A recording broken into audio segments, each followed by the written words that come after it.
In the quiet town of Bethlehem, a child named Jesus was born to Mary, a simple maiden, and Joseph, a humble carpenter. This was no ordinary birth. Prophets had foretold his coming, heralding him as the Messiah, the beacon of hope and light for mankind.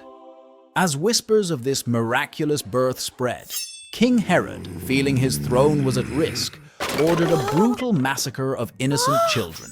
Guided by divine dreams, Mary and Joseph fled with baby Jesus to Egypt. As a boy, Jesus already displayed an uncanny wisdom.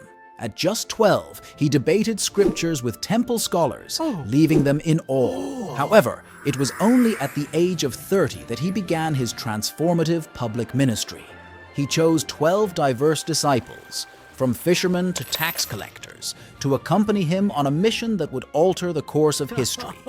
The miracles he performed were astounding. He healed the sick, gave sight to the blind, turned water into wine, and even raised the dead, proving his divine power.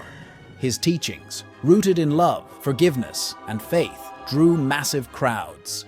He spoke in parables, using simple stories to convey profound truths, making the divine relatable. But his rising influence was perceived as a threat by religious leaders and the Roman establishment.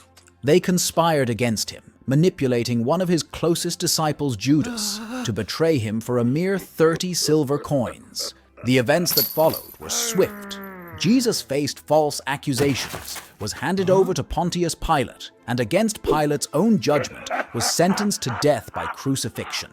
On the cross, after enduring hours of pain and ridicule, Jesus uttered the poignant words, "Father, forgive them." showcasing his boundless love and mercy. His body was taken and laid in a tomb, sealed by a large stone. 3 days later, the tomb stood empty. Jesus, resurrected, appeared to his disciples and many others over 40 days, reinstating his teachings and emphasizing the importance of faith. He then ascended to heaven, but not without leaving behind the promise of the Holy Spirit, a divine guide for all believers that would later become the bedrock of Christianity.